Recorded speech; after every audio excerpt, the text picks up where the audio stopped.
परमात्मा को जय, गीता माता को जय, व्यास भगवान की जय, शंकर भगवत्पाद को जय, रमण भगवान की जय, रमण भगवान की जय, सद्गुरु मूर्ति की जय। गीता पारायण संगति చెప్తాము.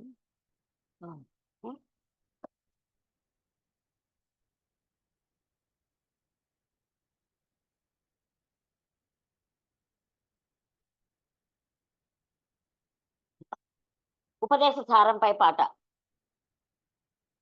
శ్రీరమణుని చరితమును తెలిపెదమమ్మా, ఆ మహనీయుని బోధలు వినుడోయమ్మా. శ్రీరమణుని చరితమును తెలిపెదమమ్మా, ఆ మహనీయుని బోధలు వినుడోయమ్మా.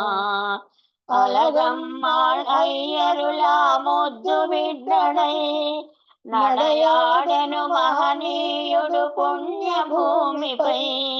బాల్యమున మరణానుభూతిని చెంది ఇల్లు వాకిలొదిలేసే వైరాగ్యముతో శ్రీరమణుని చరితమును తెలిపెదమమ్మా, ఆ మహనీయుని బోధలు వినుడోయమ్మా.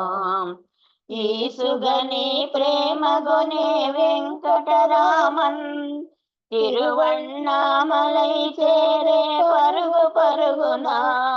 తపస్సు చేసి తానెవరో తెలుసుకొనుటకై కొలువు తీరే అరుణాచల సీమలో. శ్రీరమణుని చరితమును తెలిపెదమమ్మా, ఆ మహనీయుని బోధలు వినుడోయమ్మా. కావ్యకంఠ గణపతి ముని రామస్వామి అయ్యరు ఎచ్చమ్మాల్ శేషాద్రి పాల్ ప్రింటలు. గోవులు కోతులు నెమళ్ళు ఉడతలు ఎన్నో భగవానుని ఆశ్రయించి ధన్యతనుందే. శ్రీరమణుని చరితమును తెలిపెదమమ్మా, ఆ మహనీయుని బోధలు వినుడోయమ్మా. పాతాళలింగములో అనుభవముందే విరూపాక్ష గుహలోన మౌనము దాల్చే. మురుగనారు ప్రేరణతో శ్రీ భగవాన్ ఉపదేశ సారమనే గ్రంథము వ్రాసే. శ్రీరమణుని చరితమును తెలిపెదమమ్మా, ఆ మహనీయుని బోధలు వినుడోయమ్మా. తనకు తానుగా కర్మ ఇవ్వదు ఫలము, కర్త యొక్క ఆనతితో ఫలితము వచ్చు. పుణ్యమైన పాపమైన సుడిగుండాలే పరమాత్మ ప్రాప్తికి అడ్డుగోడలే. శ్రీరమణుని చరితమును తెలిపెదమమ్మా, ఆ మహనీయుని బోధలు వినుడోయమ్మా. కర్మ చేయక క్షణమైనా ఉండలేమో, కోరికలని కోరలను పెరిగివేసి. భగవంతుని స్మరించుచు కర్మ చేసిన చిత్తశుద్ధి కలిగి ముక్తికి సాధనమౌను. శ్రీరమణుని చరితమును తెలిపెదమమ్మా, ఆ మహనీయుని బోధలు వినుడోయమ్మా. దేహముతో చేయబడే పూజల కన్నా వాక్కుతో చేయునట్టి జపమే మిన్నా. బుద్ధితో చేయునట్టి ఆత్మచింతనం ఉన్నతమని శ్రీరమణులు ఉపదేశించే.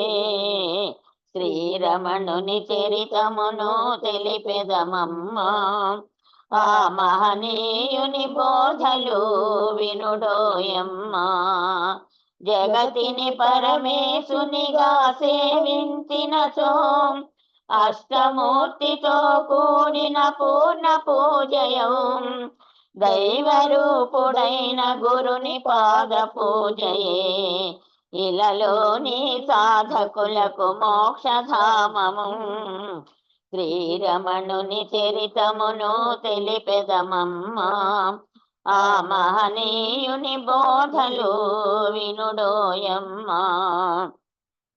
ఈశ్వరుడు వేరనే భావన కన్నా అది నేనను భావనే పావనమౌను. సోహమనే భావనను స్మరణ చేయగా భావాతీతమై అది పరాభక్తియగును. శ్రీరమణుని చరితమును తెలిపెదమమ్మా, ఆ మహనీయుని బోధలు వినుడోయమ్మా. ప్రాణబంధనముతో సాధనలు చేసిన వలలోని పక్షిలా మనసు చేత దిక్కు లయమైపోయిన మనసు తిరిగి లేచు. నశించినతో తిరిగి జన్మలు లేవు. శ్రీరమణుని చరితమును తెలిపెదమమ్మా, ఆ మహనీయుని బోధలు వినుడోయమ్మా. ప్రాణబంధనము వలన మనసు లయమగు ఏకవస్తు చింతనతో నాశనమౌను. బాహ్యమైన చిత్తమును ఆత్మయందే ఉంచి తానెవరో తెలుసుకొనుటి తత్వదర్శనం. శ్రీరమణుని చరితమును తెలిపెదమమ్మా, ఆ మహనీయుని బోధలు వినుడోయమ్మా. మనసంటే ఏమిటని వెదకి చూచిన మనసనేది లేదని అనుభవమౌను. మదిలో కదిలేవన్నీ ఇదం భావనల్, ఇదం భావనలకు మూలం అహం భావనే. శ్రీరమణుని చరితమును తెలిపెదమమ్మా, ఆ మహనీయుని బోధలు వినుడోయమ్మా. నేను అనే ప్రథమ తలపు పుట్టిన చోటు వెదకినచో అంతమగుటె నిజ విచారణం. అహమనే భావన అణగినప్పుడే పూర్ణముగా మదిలో నా వెలుగును ఆత్మ. శ్రీరమణుని చరితమును తెలిపెదమమ్మా, ఆ మహనీయుని బోధలు వినుడోయమ్మా. నిద్రలోన అహం భావన నగిపోయినా నేను నేననుచు ఆత్మ వ్యక్తమౌనులే. జడమైన దేహమనో ఇంద్రియాలకు ఆధారం నిత్యమైన స్వస్వరూపమే. శ్రీరమణుని చరితమును తెలిపెదమమ్మా, ఆ మహనీయుని బోధలు వినుడోయమ్మా. సత్తును తెలిపే వేరొక చిత్తు లేదు. సత్తు ఏ చిత్తనేది ఆత్మజ్ఞానము. జీవేశ్వరులకు భేదము వేషములోనే, వేషము తొలగిన ఉన్నది శుద్ధ చైతన్యమే. శ్రీరమణుని చరితమును తెలిపెదమమ్మా, ఆ మహనీయుని బోధలు వినుడోయమ్మా. విశ్వరూప దర్శనముతో ముక్తి లేదు. నిన్ను నీవు తెలుసుకొనుటే జీవిత లక్ష్యం. తాను తానుగా నుండుటే స్వాత్మ దర్శనం. అద్వయ ఆత్మగా నుండుట ఆత్మనిష్టయే. శ్రీరమణుని చరితమును తెలిపెదమమ్మా, ఆ మహనీయుని బోధలు వినుడోయమ్మా. జనన మరణాలు రెండు దేహానికే, బంధముక్తులేమో అజ్ఞాన భావనే. తన నిజ రూపం ఏదని విచారించిన అట్టివాడి దైవికుడై పుణ్యచరితుడగును. శ్రీరమణుని చరితమును తెలిపెదమమ్మా. ఆ మహనీయుని బోధలు వినుడోయమ్మా.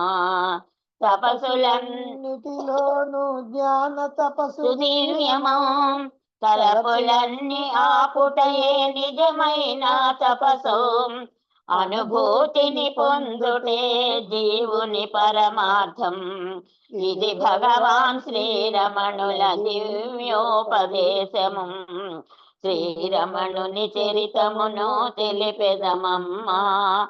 ఆ మహనీయుని బోధలు వినుడోయమ్మా. శ్రీరమణుని చరితమును తెలిపెదమమ్మా. ఆ మహనీయుని బోధలు వినుడోయమ్మా. వినుడోయమ్మా. వినుడోయమ్మా. రమణ భగవాన్ की जय. रमण भगवान की जय.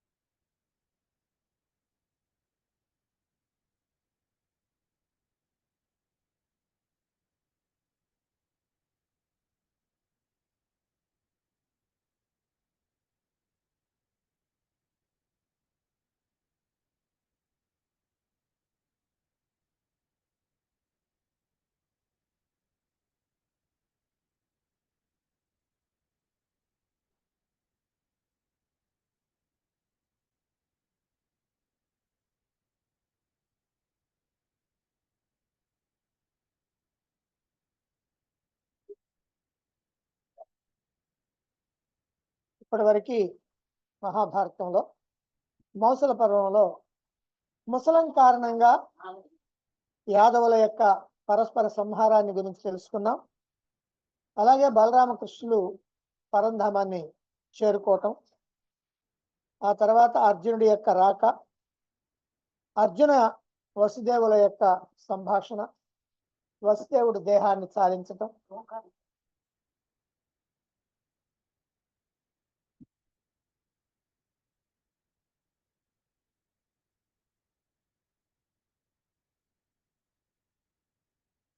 ఓ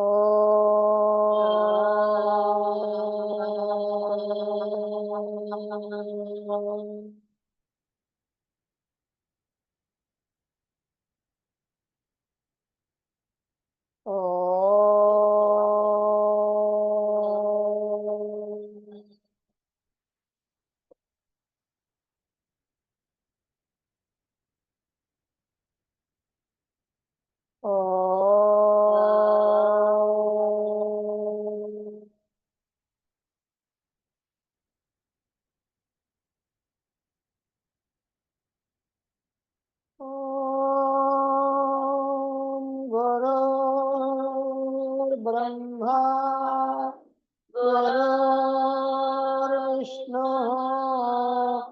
गुरुर्देवो महेश्वरः गुरुसाक्षात् परब्रह्म तस्मै श्री गुरवे नमः. तस्मै श्री गुरवे नमः.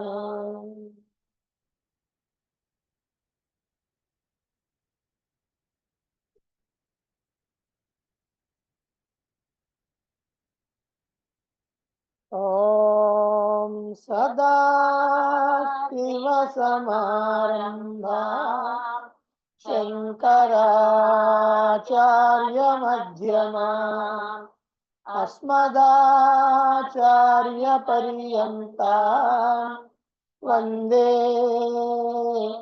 గురుపరంపరా. వందే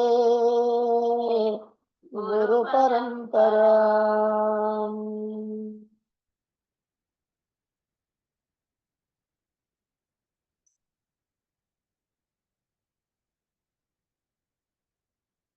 వసుదేవుడు అర్జునుని యొక్క రాకకి ఎంతగానో సంతోషించాడు.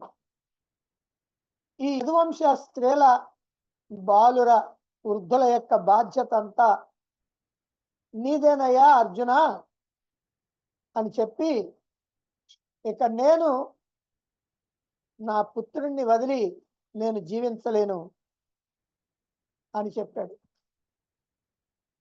మేనమామ వసుదేవుడు అలా అనగానే అర్జునుడు అంటున్నాడు, మామా, మాకు ఆప్తుడు, ఆత్మీయుడు, మా సారథి, సచివుడు అయినటువంటి శ్రీకృష్ణుడు లేని ఈ భూమిని, ఈ ద్వారకా నగరాన్ని నేను చూడలేకపోతున్నాను.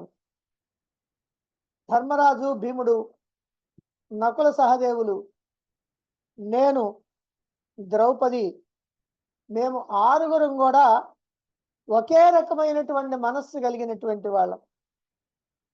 మాకు కూడా ఇక పరలోక గమన సమయం వచ్చిందని భావిస్తూ ఉన్నాను. శ్రీకృష్ణుడు లేనటువంటి ఈ భూమి మీద మేము కూడా ఉండలేము. ఏది ఏమైనా నేను మాత్రం ఈ వృష్టివంశ కాంతల్ని, బాలురిని, వృద్ధుల్ని అందరినీ తీసుకొని ఇంద్రప్రస్థానికి వెళ్తాను అని వసుదేవుడితో చెప్పి ఆయన దగ్గర సెలవు తీసుకొని దారికుడితో అంటున్నాడు అర్జునుడు, నేను వెంటనే మంత్రుల్ని కలవాలి, ఆలస్యం చేయకూడదు, సభను సమావేశపరచమను అని దారికుడితో చెప్పాడు. సర్వశాస్త్ర సంపన్నుడైనటువంటి అర్జునుడు చనిపోయినటువంటి మహావీరులందరినీ తలుచుకుంటూ యాదవ సభ అయినటువంటి సుధర్మలో ప్రవేశించాడు. ఆ యాదవుల యొక్క సభకి సుధర్మ అనేటువంటి పేరుంది. ఆ సుధర్మలో ప్రవేశించాడు. అప్పటికే దారుకుని యొక్క ఆజ్ఞతోటి మంత్రులు, ఇతర అధికారులు అంతా కూడా ఆ సుధర్మలో సమావేశమయ్యారు. అర్జునుడు రాగానే మంత్రులందరూ ఆయన ఆహ్వానించారు. సింహాసనం మీద ఆసీనుడయ్యాడు అర్జునుడు. మంత్రులు, వేదవేత్తలైనటువంటి పండితులు, అక్కడ సమావేశమైనటువంటి మహాత్ములు అర్జునుడు చుట్టూ చేరారు. అందరూ కూడా దీనవదనులై ఉన్నారు. చైతన్య శూన్యులై, విమూఢులై రోధిస్తూ ఉన్నాడు. అర్జునుడు కూడా దీనవదనంతో వారితో ఇలా అంటున్నాడు, యదు, వృష్ణి, భోజ, అంధక వంశాలన్నీ కూడా సర్వనాశనం అయిపోయాయి. ఈ ద్వారకా నగరం దిక్కులేనిదైపోయింది. స్త్రీ, బాల, వృద్ధులు మాత్రమే మిగిలి ఉన్నారు. వీరందరినీ కూడా రక్షించాల్సినటువంటి బాధ్యత మనందరి మీద ఉన్నది. కనుక వీరందరినీ నేను స్వయంగా ఇంద్రప్రస్థానికి చేరుస్తాను. ఈ ద్వారకా నగరం మొత్తం కూడా 7 రోజుల్లో సముద్రంలో మునిగిపోతుంది. కాబట్టి వివిధ వాహనాలు, రత్నాలని, మణుల్ని, ధనాన్ని పెట్టెల్లో భద్రపరిచి వాహనాలకు ఎక్కించండి. రథాలు, గుర్రాలు, ఏనుగులు అన్నింటినీ సిద్ధం చేయండి. స్త్రీ, బాల, వృద్ధులందరినీ ప్రయాణానికి సిద్ధం చేయండి. ఇంద్రప్రస్థంలో శ్రీకృష్ణుని మనుమడైనటువంటి వజ్రుడు మీకు రాజవుతాడు. నేటి నుండి 7వ రోజున నిర్మలంగా సూర్యుడు ఉదయించినటువంటి సమయంలో మనమంతా నగరాన్ని వదిలిపెట్టి వెలుపలికి వెళ్ళాలి. అందరూ కూడా ఈ నగరాన్ని వీడిపోక తప్పదు. ఏ ఒక్కరు కూడా ఈ నగరంలో ఉన్న సముద్రం ముంచేస్తుంది. కాబట్టి జాగు చేయకుండా అందరూ కూడా ప్రయాణానికి సిద్ధంగండి అన్నాడు అర్జునుడు. అర్జునుని యొక్క ఆదేశంతో చనిపోయినటువంటి వారు చనిపోగా మిగిలినటువంటి పురుషులు, వృద్ధులు, బాలులతో పాటుగా దీనవదలైనటువంటి స్త్రీలంతా కూడా ప్రయాణానికి సన్నద్ధమవుతున్నారు. ఆ రాత్రి అర్జునుడు శ్రీకృష్ణుని భవనంలోనే నిద్రించాడు. భవనంలోనికి ప్రవేశిస్తూనే అర్జునుడు బోర్న విలపించాడు. తీవ్రమైనటువంటి శోక మోహాలకి గురయ్యాడు. ఏ శ్రీకృష్ణుడు నడయాడాడో ఆ భవనంలో ఇప్పుడు తానున్నాడు. కంటి నుండి ధారాపాతంగా నీరు కారిపోతా ఉన్నది. భరించలేని బాధను అనుభవిస్తున్నాడు అర్జునుడు. ఇక తెలతెలవారుతూ ఉండగా వసుదేవుడు తన మనస్సుని పరమాత్మతో అనుసంధానం చేసి యోగయుక్తుడై దేహాన్ని చాలించి ఉత్తమ గతికి చేరుకున్నాడు. వసుదేవుని భార్యలు, ఇతర స్త్రీలు బోరున విలపిస్తూ ఉన్నారు, ఆక్రోశిస్తూ ఉన్నారు. వారి యొక్క ఆర్తనాదాలు మిన్నుముట్టిని భయంకరంగా వినిపిస్తున్నాయి. ఆ స్త్రీలంతా కూడా జుట్టు విరబోసుకొని ఆభరణాలని మాలల్ని విడిచిపెట్టి చేతులతో గుండెలు బాదుకుంటూ దీనంగా రోధిస్తూ ఉన్నారు. దేవకీదేవి, రోహిణి, భద్ర, మధిర వీరంతా కూడా భర్తతో పాటు చితిరెక్కడానికి సిద్ధమయ్యారు. అప్పుడు అర్జునుడు గొప్ప వాహనాన్ని తయారు చేయించాడు. మనుషుల చేత మోయింపజేస్తూ వసుదేవుని యొక్క పార్థివ దేహాన్ని నగరం వెలుపలికి తీసుకొని పోయాడు. ద్వారకావాసులైనటువంటి పౌరులు, జానపదులు, హితులు, సన్నిహితులు, అభిమానులు అంతా దుఃఖ శోక సమన్వితులై రోధిస్తూనే వసుదేవుని శవం వెంట నడిచారు.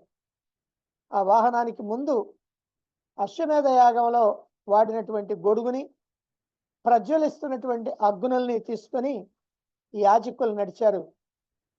రాణులు చక్కగా అలంకరించుకొని వేల కొద్ది స్త్రీలు, కోడళ్ళు చుట్టూ నడవగా వారిని అనుసరించారు. మహాత్ముడైనటువంటి వసుదేవుడు జీవించి ఉన్నప్పుడు ఏ ప్రదేశాన్ని బాగా ఇష్టపడ్డాడో అదే ప్రదేశంలో చితిని ఏర్పాటు చేశారు. ఆ వసుదేవుణ్ణి చితి మీదకు చేర్చారు. చితి మీద శయనించి ఉన్నటువంటి ఆ మహావీరుని పతిలోకానికి వెళ్ళగోరినటువంటి నలుగురు రాణులు కూడా ఆయన వెంట చితినెక్కారు. ఆ నలుగురు రాణులతో కూడి ఉన్నటువంటి వసుదేవుని దేహాన్ని అర్జునుడు గంధపు చెక్కలతో, వివిధ సుగంధ ద్రవ్యాలతోటి దహనం చేయించాడు. ఆ మండుతున్నటువంటి అగ్ని ధ్వని, సామగాన ఘోష, మానవుల రోదన ధ్వని భూనభోంతరాలు వినిపిస్తా ఉన్నాయి. అప్పుడు వజ్రుడు మొదలైనటువంటి వృష్ణి అందక కుమారులు, స్త్రీలు మహాత్ముడైనటువంటి వసుదేవుడికి ఉతక క్రియలు చేశారు. ధర్మలోపం లేనటువంటి అర్జునుడు ధర్మకర్మలు నిర్వర్తింపజేసి ఆ తర్వాత యదువీరులు మరణించిన ప్రదేశానికి బయలుదేరారు. అక్కడ రణభూమిలో పడి ఉన్నటువంటి యోధుల్ని చూసి అర్జునుడు తీవ్రమైనటువంటి దుఃఖానికి లోనయ్యాడు.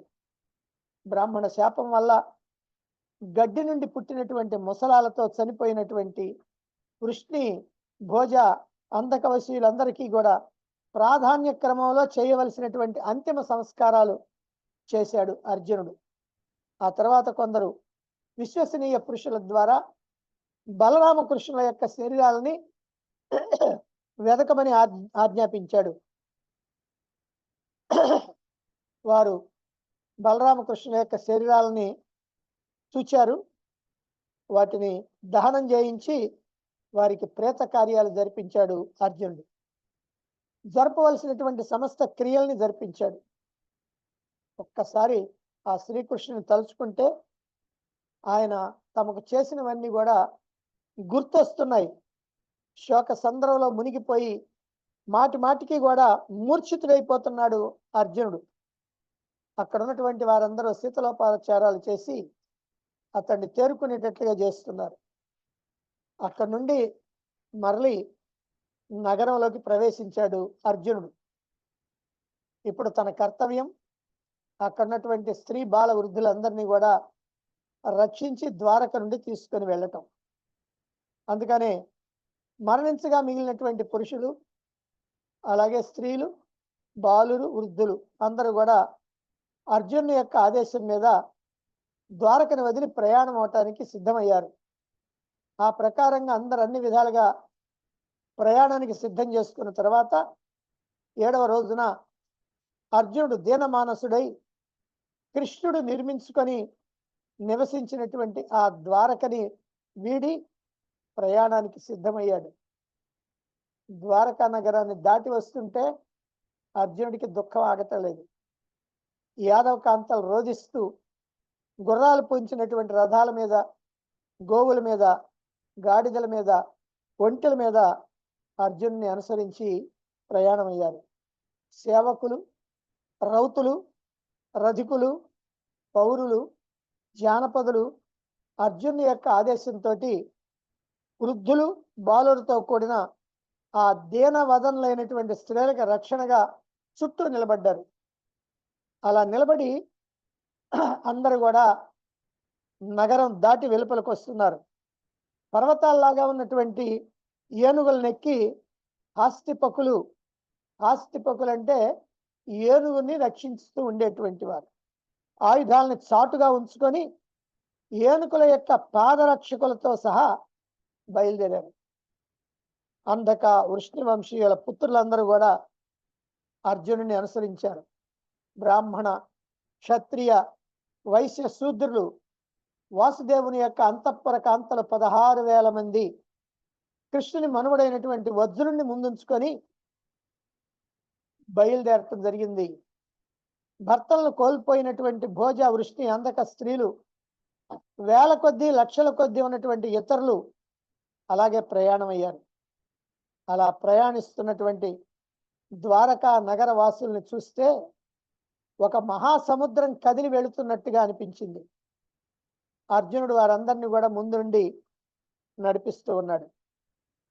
వారు అలా ద్వారకా నగరాన్ని దాటి వెలుపలికి రావటంతోనే మొసళ్ళతో నిండినటువంటి సాగరుడు రత్నాలతో నిండినటువంటి ద్వారకని నీటిలో ముంచేశాడు.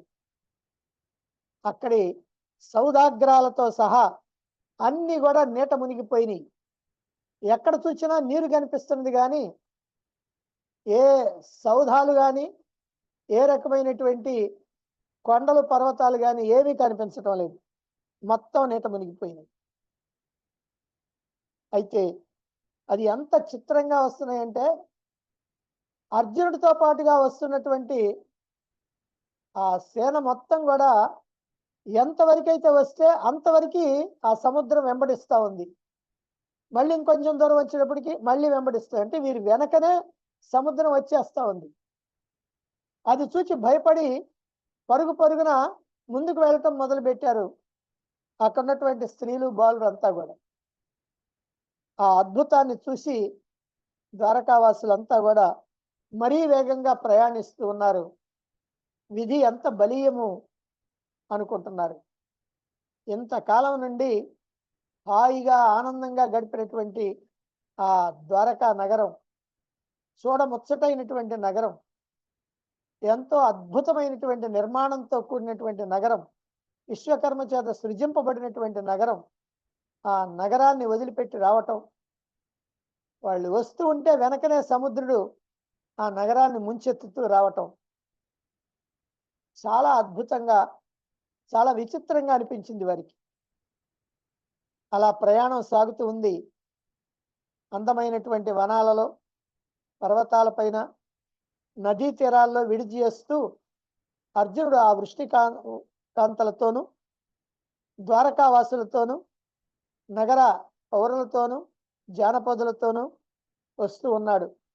ధీమంతుడైనటువంటి అర్జునుడు పరమ సుసంపన్నమై ధనధాన్య సమృద్ధమైనటువంటి పంచనదీ దేశాన్ని చేరుకున్నాడు. అక్కడ అందరూ కూడా విడిది చేశారు. ఇక్కడే ఒక విచిత్రం జరగబోతా ఉంది. పంచనదీ దేశంలో దొంగలు, దోపిడీదారులు అధికంగానే ఉన్నారు. వారు ఈ వచ్చేటువంటి జనులను చూచారు. ఒక పెద్ద సముద్రంలాగా తరలి వస్తున్నారు. ఎక్కువగా స్త్రీలు కనిపిస్తూ ఉన్నారు.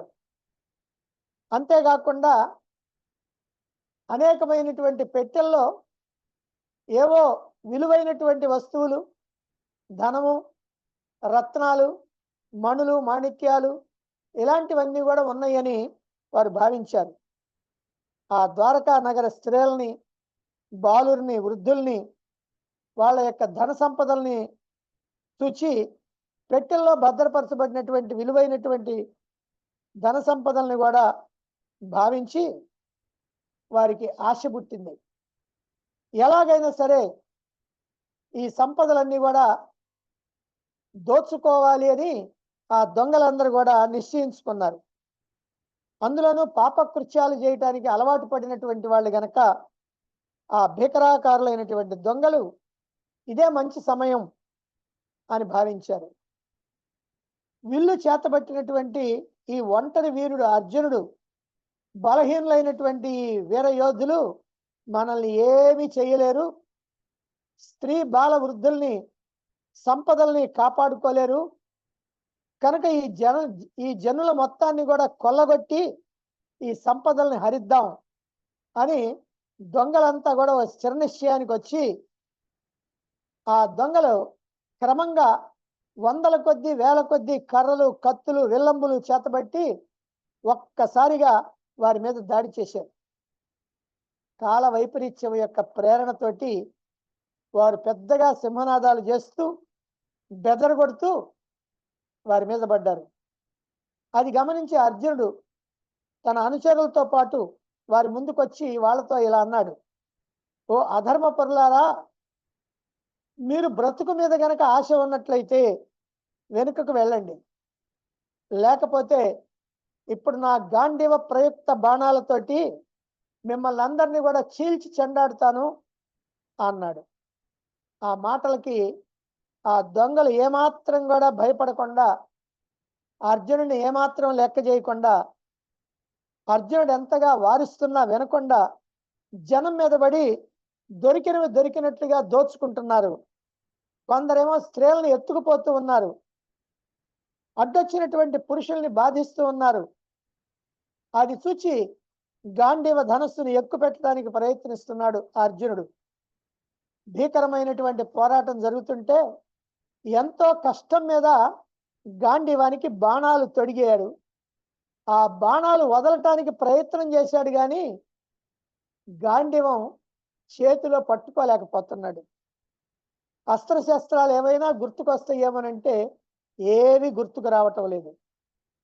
గాంధీవాన్ని కూడా గట్టిగా పట్టుకోలేకపోతున్నాడు. బాణాలు విడవటానికి శక్తి లేక ఆ గాంధీవంతోనే ఆ దొంగల్ని కొడుతున్నాడు. అంటే బాణాలు విడవలేక ఆ గాంధీవంతోనే ఆ దొంగల్ని కొట్టడం మొదలుపెట్టాడు. అయినా సరే ఆ దెబ్బల్ని దొంగలు లెక్క చేయలేదు. దివ్యాస్త్రాలు గుర్తుకు రావటం లేదు. గాంధీవం నుండి బాణాలు వేయలేకపోతున్నాడు. వేసినటువంటి బాణాలు కొద్దిగా వేయటంతో ఆ బాణాలన్నీ కూడా క్షయమైపోయినాయి. భుజశక్తి ఏమో లేకుండా పోయింది. అది గమనించి అర్జునుడు చాలా సిగ్గుపడ్డాడు. ఎందుకనంటే వీరాధి వీరులైనటువంటి భీష్మ ద్రోణాదుల్ని, కర్ణుణ్ణి, అలాగే దుర్యోధనుణ్ణి, దుశ్శాసనుణ్ణి, ఇంకా ఎంతమందో వీరాధి వీరులైనటువంటి వారిని కురుక్షేత్రంలో మట్టి గరిపించినటువంటి వాడు అర్జునుడు.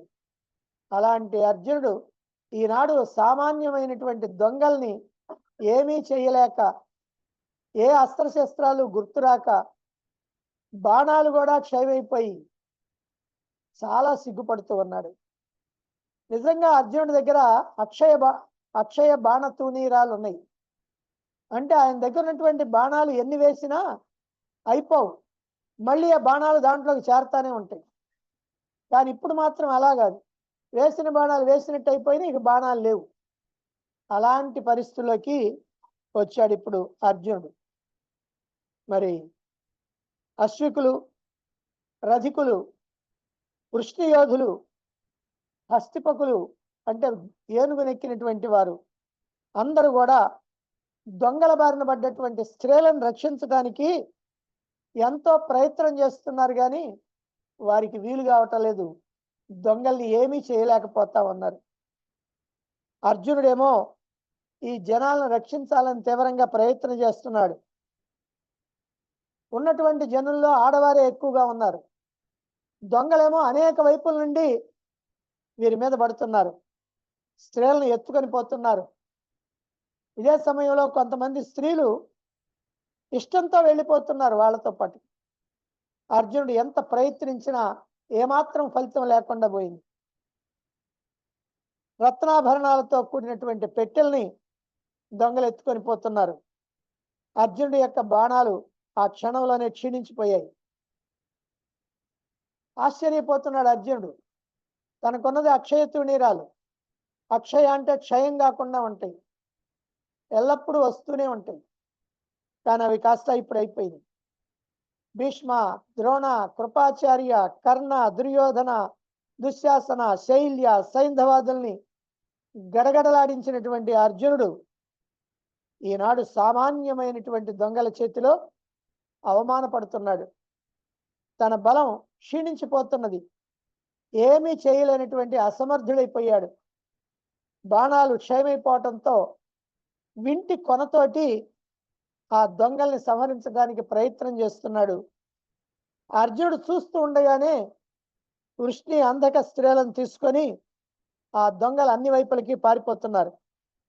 సంపదలన్నింటినీ కొల్లగొట్టేస్తున్నారు. అయినా సరే అర్జునుడు ఏమీ చేయలేకపోతున్నాడు. అర్జునుడు దివ్య శస్త్రాస్త్ర సంపన్నుడు. నిజంగా ఆనాడు అర్జునుడి దగ్గర ఉన్నటువంటి అస్త్రాలు అనంతమైనటువంటివి. చివరికి ఎవరి దగ్గర లేనటువంటి పాశుపతాస్త్రం కూడా అర్జునుడి దగ్గర ఉంది. మహావీరాగ్రేసరుడైనటువంటి వాడు అర్జునుడు. కురుపాండవ పక్షంలో ఉన్నటువంటి ఏకైక వీరుడు అర్జునుడు. అయినప్పటికీ ఈ పరిస్థితిలో అచేతనుడైపోయాడు. దుఃఖ శోకాలకు లోనయ్యాడు. తీవ్రంగా నిట్టూర్చాడు. ఈ వైఫల్యం అంతా దైవికమైనటువంటిదే అని భావించాడు. అస్త్రాలు గుర్తురాల, శస్త్రాలు నశించిపోయాయి, బాహుబలం నశించిపోయింది. ధనుస్సును గట్టిగా బలంగా పట్టుకోలేకపోతున్నాడు. దీనితో అర్జునుడి యొక్క మనస్సు అంతా కూడా కకావికలమైపోయింది. విచారవదనుడయ్యాడు. ఇదంతా విధి విధానం అని భావించాడు. ఇక పోరాటం చేయలేనని నిశ్చయానికి వచ్చాడు. ఆ తర్వాత అపహరణకి గురికాగా మిగిలినటువంటి స్త్రీలని పడగా మిగిలినటువంటి ఆ రత్నాభరణాలతో కూడినటువంటి ఆ పెట్టెల్ని తీసుకొని బయలుదేరాడు. కురుక్షేత్రంలో విడిది చేశాడు. అక్కడి నుండి అందరిని వెంటబెట్టుకొని అక్కడక్కడ విడిది చేస్తూ క్రమక్రమంగా ప్రయాణం సాగించాడు. అలా ప్రయాణిస్తూ మూర్తికావతం అనేటువంటి పట్టణాన్ని చేరుకున్నాడు. అక్కడ ఈ వృష్ణి, భోజ, అంధక పరివారంలో భోజులకు చెందినటువంటి పరివారం, అందులో ఉన్నటువంటి స్త్రీలు, పురుషులు, బాలురు, వృద్ధులు వాళ్ళందరితో పాటుగా అర్జునుడు అక్కడ విడిది చేసి కృతవర్మ కుమారుణ్ణి ఆ రాజ్యానికి రాజుగా నియమించాడు. మూర్తికావతంలో కృతవర్మ కుమారుడు భోజులకు రాజయ్యాడు. అక్కడి నుండి స్త్రీ బాల వృద్ధుల్ని మిగిలినటువంటి వారిని తీసుకొని అర్జునుడు ఇంద్రప్రస్థం చేరాడు. శ్రీకృష్ణుడి మనుమడైనటువంటి వజ్రుణ్ణి ఇంద్రప్రస్థానికి రాజుగా నియమించాడు. అక్కడి నుంచి బయలుదేరి సాత్విక ప్రియపుత్రుడైనటువంటి యవ్యుధాన్ని వృద్ధులు, బాలురు, స్త్రీలతో సహా సరస్వతి నదీ తీరానికి చేర్చి అక్కడ తన్ని రాజుగా చేశాడు. అంటే కృతవర్మ కుమారుణ్ణి మూర్తికావతంలో, అలాగే సరస్వతి నదీ తీరంలో సాత్వికి కుమారుణ్ణి రాజులుగా చేశాడు.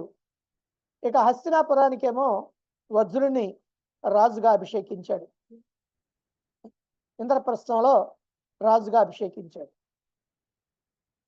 ఈ ప్రకారంగా అర్జునుడు తన వెంట వచ్చినటువంటి అందరినీ కూడా ఆ 3 భాగాలుగా 3 చోట్ల నిలిపాడు. ఇంద్రప్రస్థంలో నిలిచినటువంటి అర్జున్ సమక్షంలో అక్రూరుని భార్యలు సన్యసించారు. ఇక శ్రీకృష్ణుని భార్యలు 4, రుక్మిణి, జాంబవతి, మిత్రవింద, కాళింది. ఈ 4 అగ్ని ప్రవేశం చేశారు. మిగిలిన 4 సత్యభామతో కలిసి తపస్సుకు వెళ్ళారు.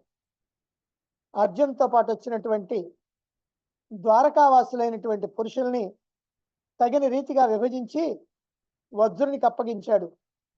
అంతా ముగించి కళ్ళ నీరు కుక్కుకొని అర్జునుడు వ్యాసాశ్రమానికి బయలుదేరి వెళ్ళాడు. ఎందుకంటే తన పరిస్థితి ఏమిటో తనకే అర్థం కావటం లేదు. మహావీరుడైనటువంటి తాను కేవలం దొంగల్ని మాత్రం కూడా నిర్జించలేకపోయాడు. వాళ్ళని ఎదిరించి స్త్రీలను రక్షించలేకపోయాడు. ఇదో చిత్రమైనటువంటి విషయం. 18 రోజులు మహాభారత యుద్ధంలో ఏనాడు కూడా అలుపెరగనటువంటి అర్జునుడు ఈనాడు దొంగలతో పోరాడి అలసిపోయాడు. పైగా ఒక్క అస్త్రం గుర్తుకు రాలేదు. ఆయన దగ్గర ఎన్నో దివ్యాస్త్రాలు ఉన్నాయి, ఒక్క అస్త్రం కూడా గుర్తుకు రాలేదు. పోనీ అస్త్రం గుర్తుకు రాలేదు కదా, శస్త్రంతోటే పోరాడదామంటే బాణాలని గాంధీవానికి ఎక్కువ పెట్టలేకపోయాడు. గాంధీవం అంటే అర్జునుడికి ఎంత ప్రియమైనటువంటిదో మనం మాటలతో చెప్పడానికి వీల్లేదు. ఎందుకనంటే శ్రీకృష్ణుడు ఇక లేడు అని తెలుసుకున్నటువంటి పాండవులు మనం ఇక ఈ లోకంలో ఉండటం తగదు అని మహాప్రస్థానానికి బయలుదేరారు. అలా మహాప్రస్థానానికి బయలుదేరి భూప్రదక్షిణ చేస్తూ ముందుగా తూర్పు దిక్కుకు వెళ్ళారు. తూర్పు దిక్కున్నటువంటి సముద్రంలో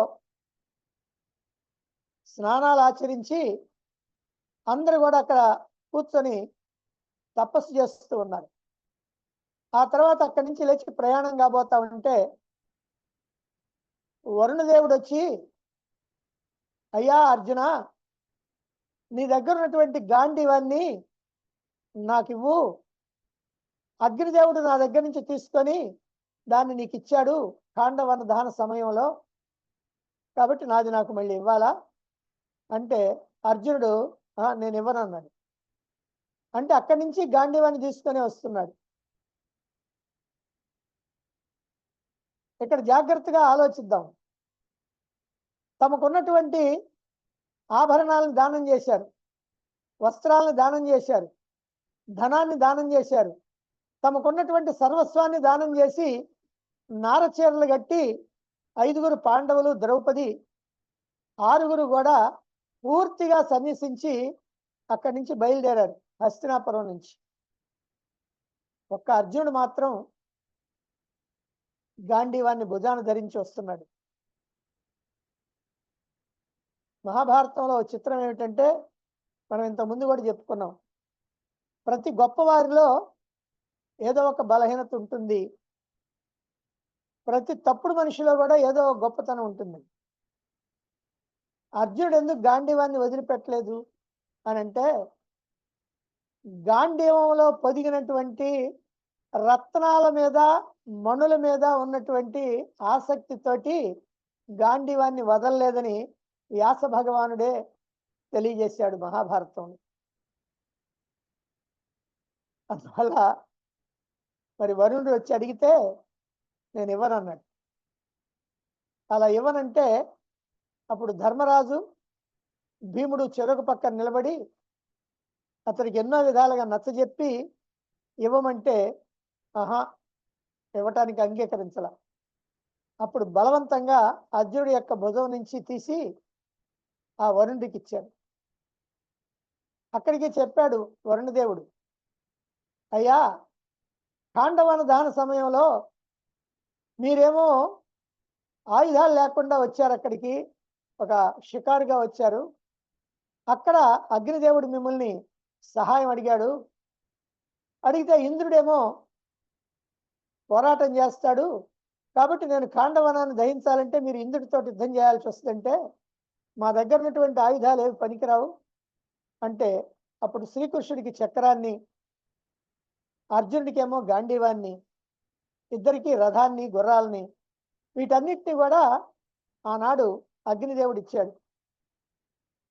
ఇప్పుడు శ్రీకృష్ణుడి చక్రం తన స్వస్థానాన్ని చేరింది, అలాగే రథం వచ్చేసింది, గుర్రాలు వచ్చేసినాయి. ఇప్పుడు రావాల్సింది నీ గాంధీవం ఒక్కటే అని చెప్పినా వినకపోతే బలవంతంగా ధర్మరాజు, భీముడు అతని దగ్గర నుంచి లాగి ఆ సముద్రంలో పడేశాడు. అంటే అర్జునుడికి గాంధీవం మీద అంత ప్రేమ. ఆ గాంధీవంతో 18 రోజులు యుద్ధం చేశాడు. ఆ గాంధీవ ప్రయుక్త బాణాలతోనే మహావీరాధి వీరులైనందరినీ మట్టి గరిపించాడు. అటువంటి అర్జునుడు ఈనాడు తన పరిస్థితి ఇలా అయిపోయింది ఏమిటా అని ఆశ్చర్యపోతున్నాడు. అప్పుడప్పుడు మనం కూడా అంతే, వయసులో ఉన్నప్పుడు బాగా యవ్వనంలో ఉన్నప్పుడు మనం ఏ పనైనా చేయగలుగుతాం, ఎగురుతాం, గంతులేస్తాం, పైనుంచి కిందకి దూకుతాం, ఏమైనా చేస్తాం. కానీ వృద్ధాప్యం వచ్చేటప్పటికి ఏమీ చేయలేకపోతున్నామని దిగులు పడతా ఉంటాం. అదిగో అలాగే ఇప్పుడు అర్జునుడి పరిస్థితి కూడా ఉంది. అయితే అర్జునుడు వృద్ధాప్యం వల్ల కాదు. ఎందుకంటే వృద్ధాప్యం వచ్చినా అస్త్రం అనేటువంటిది ఎప్పుడైనా వేయొచ్చు. దానికి ఏం బలం అక్కర్లా. కానీ అస్త్రాలు గుర్తు రావట్లా. ఏ ఒక్క అస్త్రం గుర్తు రావట్లా. ఆయన దగ్గర ఆగ్నేయాస్త్రం ఉంది, వాయువ్యాస్త్రం ఉంది, వారుణాస్త్రం ఉంది, ఐంద్రాస్త్రం ఉంది, బ్రహ్మాస్త్రం ఉంది, బ్రహ్మశిరనామక అస్త్రం ఉంది, ఇంకా అన్నీ ఉన్నాయి. ఇవన్నీ కాక పాశుపతాస్త్రం కూడా ఉంది. ఏ ఒక్కటి కూడా గుర్తురాల. అందుకని ఏమిటి నా పరిస్థితి, నా పిడికిల్లో ఉన్నటువంటి పట్టు ఎందుకు తగ్గిపోయింది అని ఎంత ఆలోచించినా అర్జునుడికి ఏం తెలియటల్లా. అందుకనే మనస్సు అంతా అల్లకల్లోలం అయిపోయింది. ఇప్పుడు చేయవలసినటువంటి కర్తవ్యం పూర్తయిపోయింది. వచ్చినటువంటి వాళ్ళందరినీ 3 చోట్ల ఉంచేశాడు, 3గురిని రాజులుగా చేశాడు. వాళ్ళు ఇక వాళ్ళ పరిపాలన వాళ్ళు చేసుకుంటారు. కానీ తన పరిస్థితి ఏమిటి? ఈ స్థితిలో ఈ లోకంలో ఉండి తాను ఏం చేయాలి?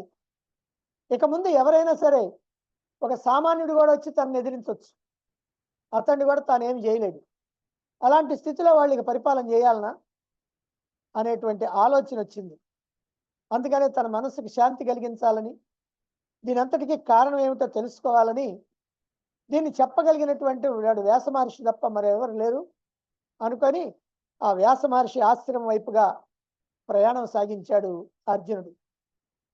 మరి వ్యాస మహర్షి ఆశ్రమానికి వెళ్ళిన తర్వాత మరి అక్కడ ఏం జరిగిందో, వ్యాసుడికి అర్జునుడికి మధ్య ఏ సంభాషణ జరిగిందో, వ్యాసుడు దీనికి సమాధానం ఏమని చెప్పాడో, దాంతో అర్జునుడు ఏం చేశాడో, ఆ విషయాలన్నీ కూడా మనం రేపు తెలుసుకుందాం.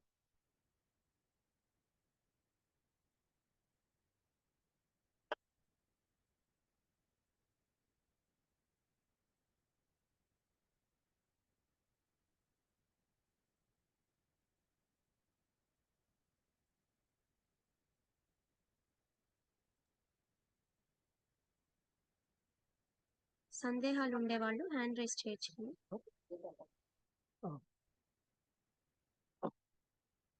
15వ తారీఖు గీతా పారాయణ ఉంది.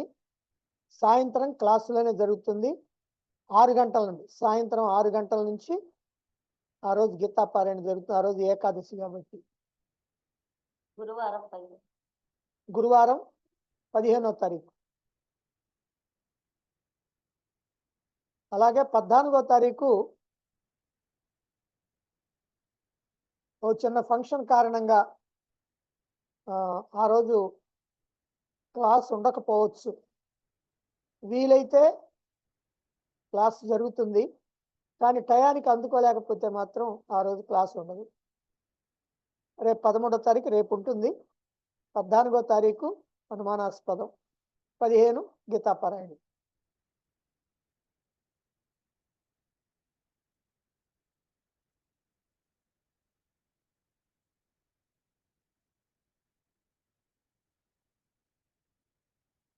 ఎవరైనా ఏదైనా అభిప్రాయం చెప్పాలన్నా, మాట్లాడాలన్నా, ఏదైనా సందేహం ఉన్నా హ్యాండ్ రైజ్ చేయండి.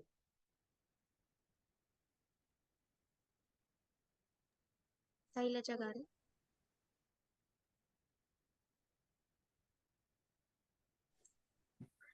గురుదేవా నమస్తే. అమ్మ మీకు నమస్తే.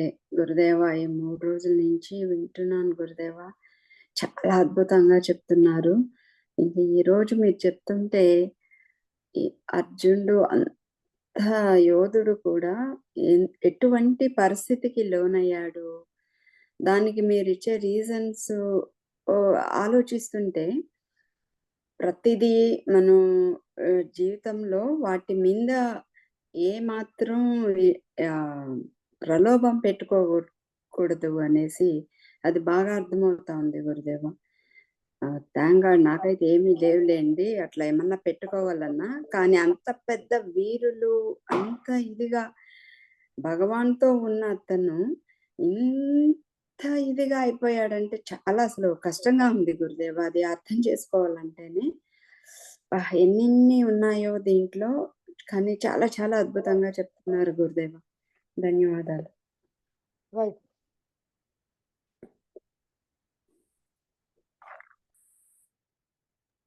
మోహన్ రావు గారు.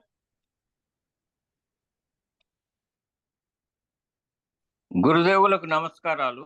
పరీక్షత్తు గురించి రేపు చెప్తారా ఏమి అనుకోండి? పరీక్షత్తు గురించి ఇప్పుడు రాదు, మౌసల పర్వంలో రాదు. ఓకే. పరీక్షత్తు ఇంతకు ముందే వచ్చేసింది. పరీక్షత్తు జన్మ, ఆయన గర్భంలోనే, తల్లి గర్భంలోనే మరణించటం, శ్రీకృష్ణుడు బ్రతికించటం అవన్నీ జరుగుతాయి. కాకపోతే ఏమిటంటే ఈ మహాప్రస్థానిక పర్వం, ఈ మౌసల పర్వం తర్వాత వచ్చేది మహాప్రస్థానిక పర్వం. ఆ మహాప్రస్థానిక అంటే పాండవులు ద్రౌపదితో సహా రాజ్యాన్ని వదిలిపెట్టి భూప్రదక్షిణ చేసి వాళ్ళ జీవితాలు చాలించాలనే ఉద్దేశంతో వెళతారు. ఆ వెళ్ళేటప్పుడు పరీక్షిత్తుకి పట్టాభిషేకం చేసి వెళ్తారు. ఇక్కడ జరిగేది అది ఒక్కటే. తర్వాత వాళ్ళు 25 సంవత్సరాలు భూప్రదక్షిణ చేస్తారు.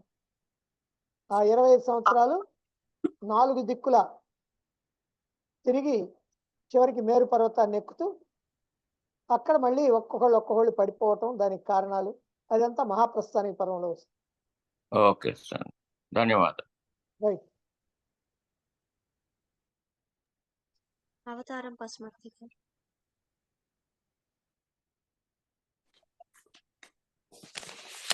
పూజ్య గురుదేవుల పాదాబంధనం ఉంది.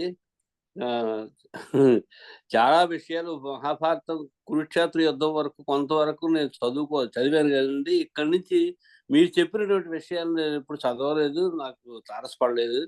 చాలా చాలా విషయాలు మాత్రం మీ దగ్గర నుంచి చాలా విషయాలు నేర్చుకున్నాము స్వామి. కానీ అంటే నేను వినలేదు, తమరు చెప్పుకుంటారేమో కానీ ద్వారక మునిగిపోవడానికి కారణం శాప కారణమా లేకపోతే ప్రకృతి వైపరీత్యమా, దేని వల్ల ద్వారక మునిగిందండి అది అర్థం కాలేదు స్వామి. అంతేనా? అంటే ప్రకృతి వైపరీత్యం ఏం కాదు.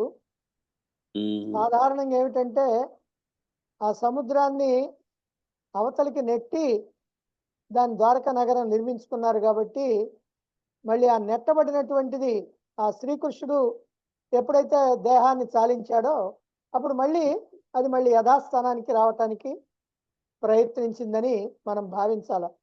అంతే తప్ప అది ప్రకృతి వైపరీత్యం కాదు. మామూలుగా కనుక జరిగితే ప్రకృతి వైపరీత్యం అవుతుంది. కానీ అది వెనక్కి నెట్టబడి మళ్ళీ ముందుకు వచ్చేసి అంటే తన స్వస్థానానికి అది చేరింది. శ్రీకృష్ణుడు తన స్వస్థానానికి చేరాడు అంతే. ధన్యవాదాలండి. సంశయం తీరుస్తాను. అది గురు సాహిత్య.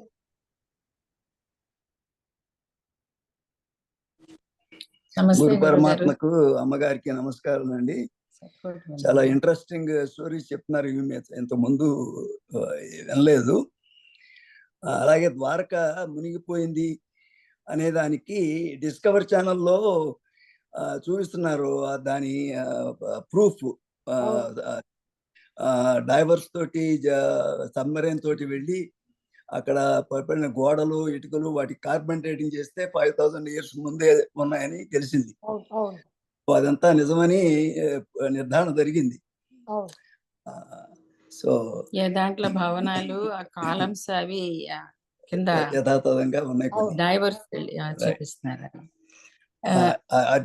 అర్జునుడు చాలా ముసలి వయసు వచ్చేసింది కదా అప్పటికే.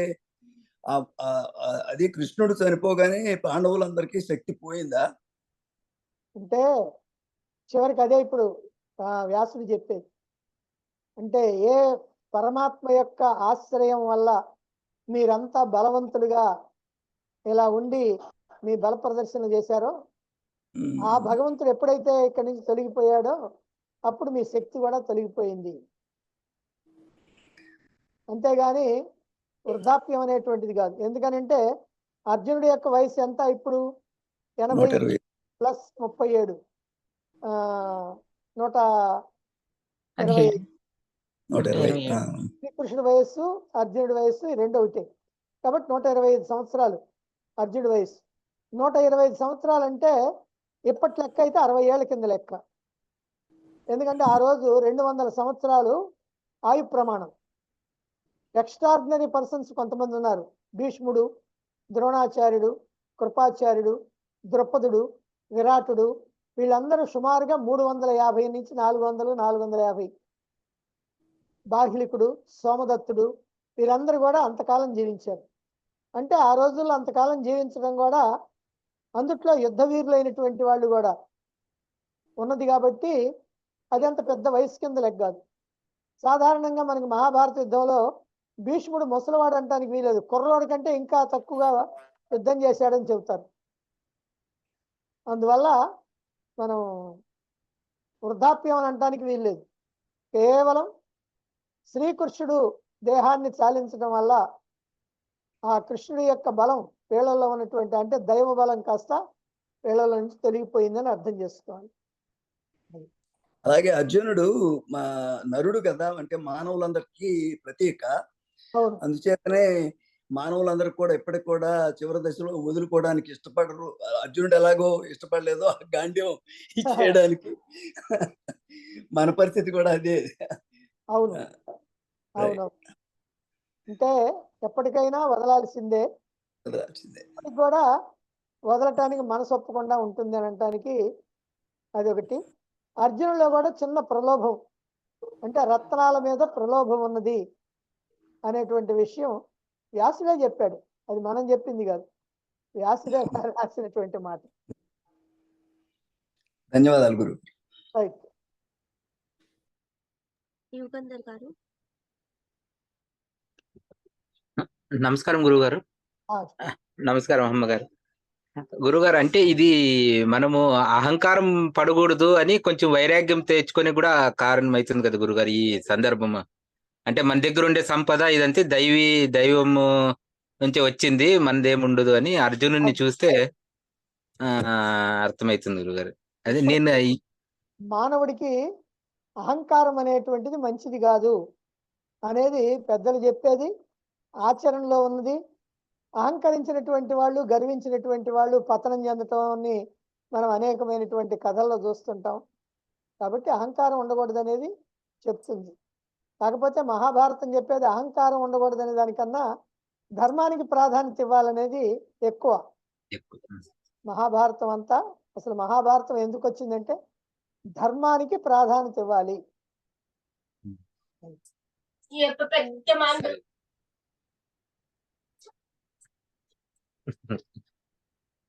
అదే ఈ అర్జునుడు ఫస్ట్ నుంచి చాలా వీరునిగా దీనిగా చూసి ఒకసారిగా ఇప్పుడు కొంచెం ఉండేది కొంచెం ఇది అవుతుంది గురుగారు, కొంచెం బాగా అనిపిస్తుంది. అవును, అందుట్లో అంత గొప్ప మహావీరుడు ఇంత చిన్న చివరికి దొంగల చేతిలో కూడా ఏమీ చేయలేక ఉన్నాడు అనేటువంటి పరిస్థితి అది ఊహించడానికి కూడా వీల్లేదు. సరే, నమస్కారం. రైట్.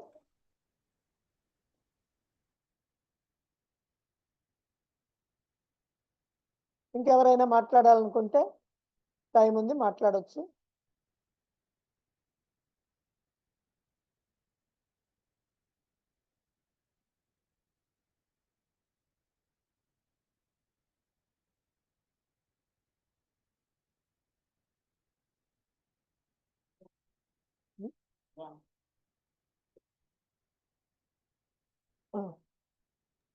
గాయత్రి గారు.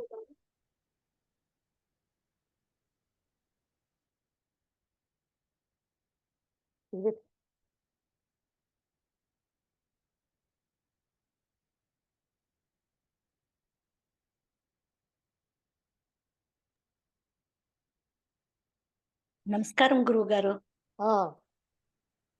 చాలా చాలా బాగుంది గురువు గారు. మీరు చెప్పిన అన్ని విషయాలు వింటూ ఉంటే ఆ టైం మేము అక్కడ ఉండి చూస్తున్నామేమో అనేంత డీప్ గా మేము ఇన్వాల్వ్ అయిపోయినాం గురువు గారు. ఇంత చక్కగా విషయాలు వినిలేదు. చాలా బాగుంది. చాలా విషయాల్ని సేకరించి అందరు పేర్లు గుర్తు పెట్టుకొని మీరు చెప్తా ఉండారు అంటే మహా అద్భుతం గురుగారు. ఇన్ని పేర్లు మీరు ఎట్లా గుర్తు పెట్టుకున్నారు గురుగారు? చాలా అద్భుతం, అమోఘం, అద్వితీయం. చెప్పేకి నోట్ల మాటలు రాదు. అంత చాలా బాగుంది. ఇన్ని విషయాలు మేము తెలుసుకుంటాము అనే ఐడియా కూడా ఉండలేదు. చాలా చక్కగా చెప్పారు గురుగారు. ధన్యవాదాలు. రైట్. రమణి,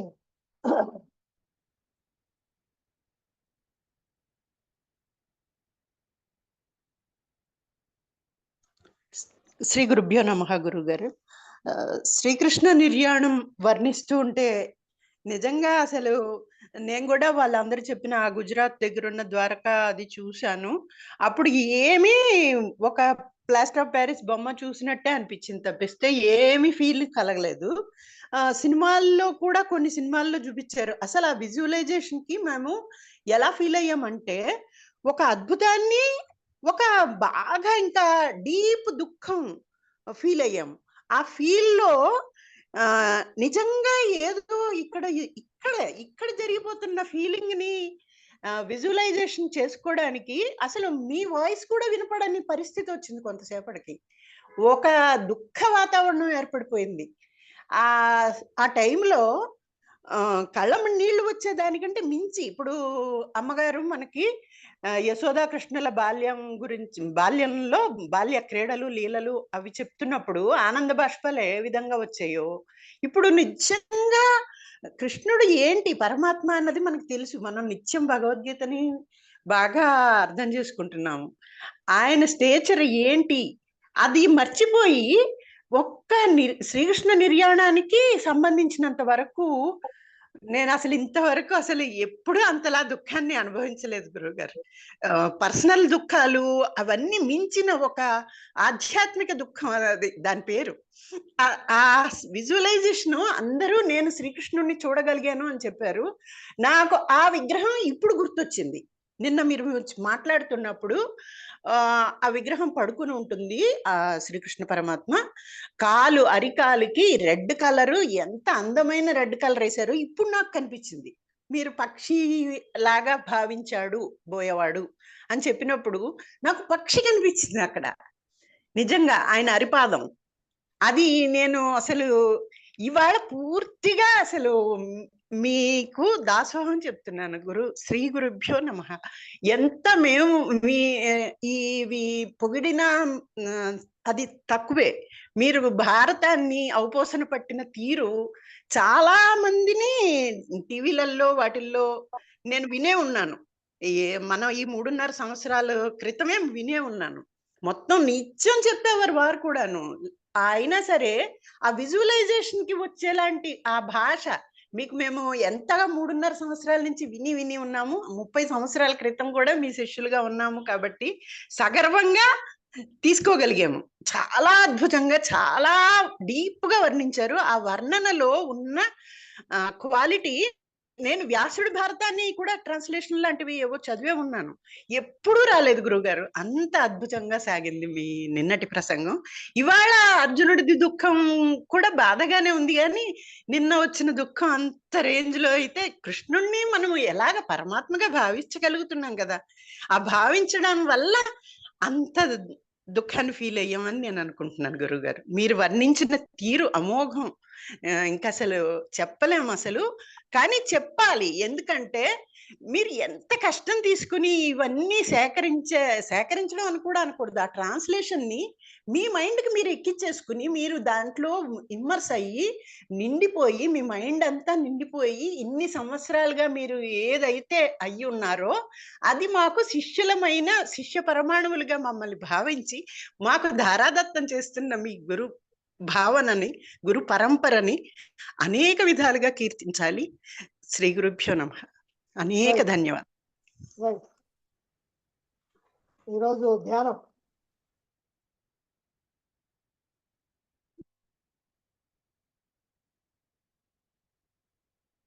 అందరూ కూడా ప్రశాంతంగా కూర్చోండి.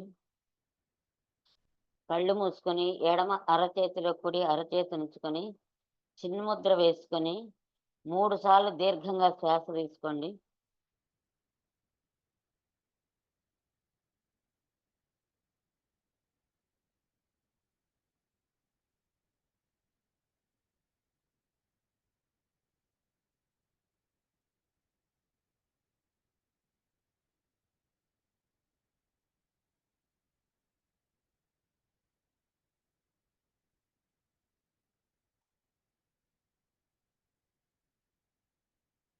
కృష్ణస్తు భగవాన్ స్వయం అని అన్నారు.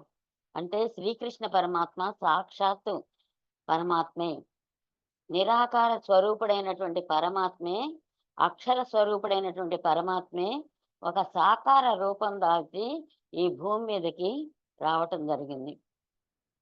ఎందుకు రావటం జరిగిందంటే దుష్ట శిక్షణ శిష్ట రక్షణ చేయటం కోసమే భగవానుడు అవతారాన్ని దాల్చి వచ్చాడు. శ్రీకృష్ణ పరమాత్మ యొక్క చరిత్ర మనకు అందరికీ కూడా తెలుసు. భాగవతం ద్వారా మనం శ్రీకృష్ణ పరమాత్మ యొక్క లీలల్ని తెలుసుకున్నాము. అలాగే భారతం ద్వారా అడుగడుక్కి పాండవుల్ని ఎలా రక్షిస్తూ వచ్చాడో, ఎలా వాళ్ళకి అండగా ఉన్నాడో, పాండవులే కృష్ణుడు, కృష్ణుడే పాండవులు, వాళ్ళకి వీళ్ళకి భేదం లేదు అన్నట్లుగా మమేకమై ఉన్నటువంటి విషయాలన్నీ కూడా మనం తెలుసుకున్నాం. మరి అలాంటి శ్రీకృష్ణ పరమాత్మ 14 భువనాల్ని తన కుక్షిలో దాచుకున్నటువంటి పరమాత్మ, ఈ సమస్తాన్ని కూడా ఏకచక్రాధిపత్యంగా పరిపాలిస్తున్నటువంటి పరమాత్మ కేవలం శాప కారణంగా, అంటే శాపాలు పెట్టేవాళ్ళు పెడతారు, అది ఎలా అమలు జరపాలనేది ఇంక వాళ్ళకి ఏం సంబంధం లేదు. ఆ సందర్భాన్ని బట్టి వాళ్ళ నోట్లో నుంచి ఆ శాపం అనేది వచ్చేస్తుంది. దాన్ని అమలు పరచాల్సినటువంటి బాధ్యత మాత్రం భగవంతుడిదే.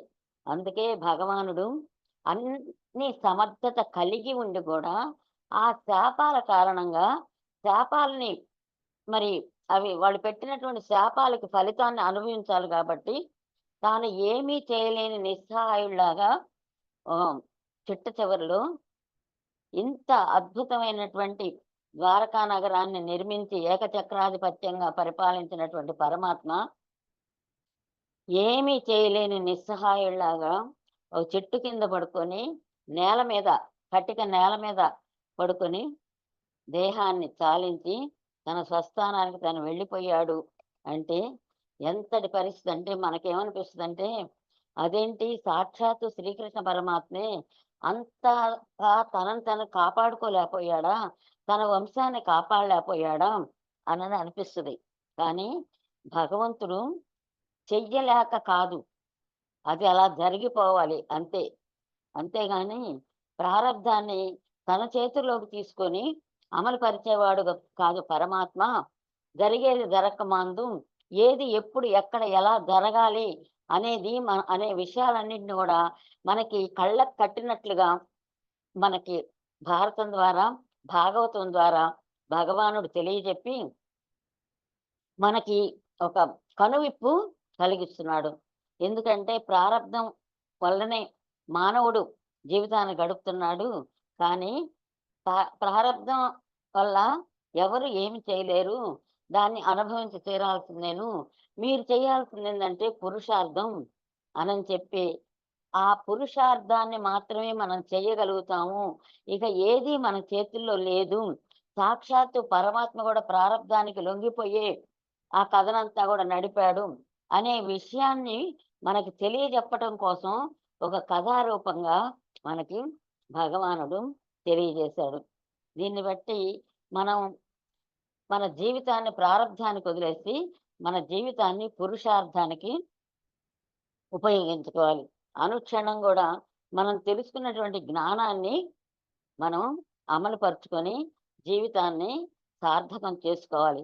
ఆధ్యాత్మిక జ్ఞానాన్ని తెలుసుకున్న ప్రతి వ్యక్తి కూడా ఆధ్యాత్మిక జీవనాన్ని గడపాలి, కానీ సామాన్యమైనటువంటి జీవితానికి ఒక రకంగా స్వస్తి చెప్పాలి. ఆ అలవాటు చొప్పున సామాన్య జీవితానికి తగ్గట్టుగా మనసు స్పందించినప్పటికి కూడా ఆ స్పందనని గుర్తించి మనం ఆ స్పందన ఆపేయాలి. ఆధ్యాత్మిక స్పందనని మనం అలవాటు చేసుకోవాలి. అప్పుడే మనం తెలుసుకున్నటువంటి జ్ఞానానికి ప్రయోజనం.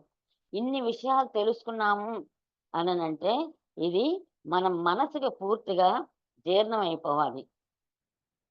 ఎందుకంటే భగవంతుడు కేవలం చూస్తూ ఉండేవాడే కానీ ఆయన మాత్రం ఏమీ చేసేవాడు కాదు. ఇది పరమాత్మ యొక్క స్థితి. మనమేమో చూస్తూ ఉండం, మనం చేస్తూ ఉంటాం. కానీ భగవంతుడేమో చూస్తూ ఉంటాడు. అది పాపం గాని, పుణ్యం గాని, మంచి గాని, చెడు గాని ఏదైనా సరే ఆయనకి ఏ సంబంధము లేదు. ఒకసారి ఒక బేద భక్తుడు భగవంతుడి దగ్గరికొచ్చి, స్వామి నీకేమయ్యా హాయిగా అన్ని భోగాలు అనుభవిస్తున్నావు, అందరూ నీకు రకరకాలైనటువంటి కిరీటాలు చేయిస్తున్నారు, వజ్రాల నగలు చేయిస్తున్నారు, పాదాలకి బంగారు పాదాలు చేయిస్తున్నారు, ఒంటి నిండా నగలు చేయిస్తున్నారు, రకరకాల ప్రసాదాలు చేయిస్తున్నారు. నీకేం చక్కగా లేచిన కాడి నుంచి మళ్ళీ పవళింపు సేవ, మేలుకొల్పుల దగ్గర నుంచి పవళింపు సేవ దాకా నీకు అన్ని రకాలైనటువంటి సేవలు చేస్తూ ఉన్నారు, అందరు భక్తులు వస్తూ ఉన్నారు, ఎన్నో రకాలైనటువంటి పూజలు చేస్తున్నారు, నిన్ను పొగుడుతున్నారు, అవతలికి పోయి కూడా నీ గురించి మంచిగా మాట్లాడుతున్నారు, నువ్వంటే భయపడుతున్నారు. కానీ నా పరిస్థితి చూడు, నేనేమో పేదరికంలో పుట్టాను, పేదరికంలో పెరిగాను. సాయంత్రం అయితే ఎట్లా భార్యాభర్తల యొక్క జీవితానికి వాళ్ళ కడుపు నిండే మార్గం ఏందనని ప్రతిరోజు ఆలోచించి అతి కష్టం మీద నేను జీవితాన్ని గడుపుతున్నాను. నీకేమయ్యా అష్టైశ్వర్యాల్లో మునిగి తేలుతున్నావు, నీకు మా బాధల గురించి మీకేం తెలుసుద్ది అని చెప్పి ప్రతిరోజు కూడా ఆ బేద వ్యక్తి వచ్చి భగవంతుడు ముందు మొరబెట్టుకుంటుంటే విన్నాడు విన్నాడు విన్నాడు విన్నాడు భగవంతుడు. విని ఒకరోజు ప్రత్యక్షం అయ్యాడు. నాయనా, నేను ఎంతో అద్భుతమైన జీవితాన్ని గడుపుతున్నాను అనే భావన నీకుంది కదా, అయితే మనం ఏం చేద్దామంటే ఒక్కరోజు నువ్వు భగవంతుడిగా నిలబడు, నేను నీ పని నేను చేస్తాను. అయితే నువ్వు భగవంతుడిగా ఉన్నంతసేపు కూడా నీ కళ్ళ ముందు ఏమి జరిగినప్పటికి కూడా నువ్వు ఏమి మాట్లాడకూడదు, ఏమి చెయ్యకూడదు, ఏమి చెందకూడదు, ఏమి కదలకూడదు, నువ్వు అలాగనే ఉండాలి అని చెప్పి అంటాడు. సరే, ఇదేం కష్టం అయింది, నేను చేసే కష్టం కంటే ఇదేం పెద్ద కష్టం కాదు, ఊరికి నేను నిలబట్టమే కదా, వాళ్ళు వీళ్ళు వాళ్ళని వీళ్ళని చూస్తూ కూర్చోవటమే కదా అని చెప్పి అంటాడు. అన్న తర్వాత సరే, ఇద్దరు కూడా స్థానాలు మారిపోతారు. మారిపోయిన తర్వాత ఈ భేద భక్తుడు భగవంతుడి స్థానంలోకి వచ్చేస్తాడు. తెల్లవారింది, బ్రాహ్మలు వచ్చి ఆ తలుపులు తీస్తారు, మేలు కొలుపులు పడతారు. ఇక భక్తులు రావటం మొదలు పెట్టారు. మొదలు పెట్టిన తర్వాత ఒక వ్యక్తి వచ్చి, ఒక ధనవంతుడు అనమాట, చాలా వ్యాపారాలు చేస్తున్నాడు. ఆయన ఆ రోజు షాప్కి వెళ్తూ ఆ తాళాలు అవి తీసుకొచ్చి భగవంతుడి పాదాల ముందు పెట్టి ప్రతిరోజు కూడా పూజ చేయించుకొని వెళ్ళటం అలవాటు. అలా పూజ చేసుకుంటూ ఉంటుంటే అక్కడ ఒక వస్తువు కింద పడిపోద్ది. ఆయన పడిపోయేటప్పటికి ఆయన ఆ వస్తువు తీసుకోవడం కోసమని వంగుతాడు. వంగేటప్పటికి ఆయన జేబులో ఉన్నటువంటి పర్సు ఒక దొంగ కొట్టేస్తాడు. ఇదంతా కూడా ఈ భేద భక్తుడు చూస్తున్నాడు. అయ్యయ్యో అయ్యయ్యో అయ్యయ్యో, ఓ షావుకారు నీ జేబులో పర్సు దొంగ కొట్టేశాడు అననే చెప్పాలని ఆరాటం.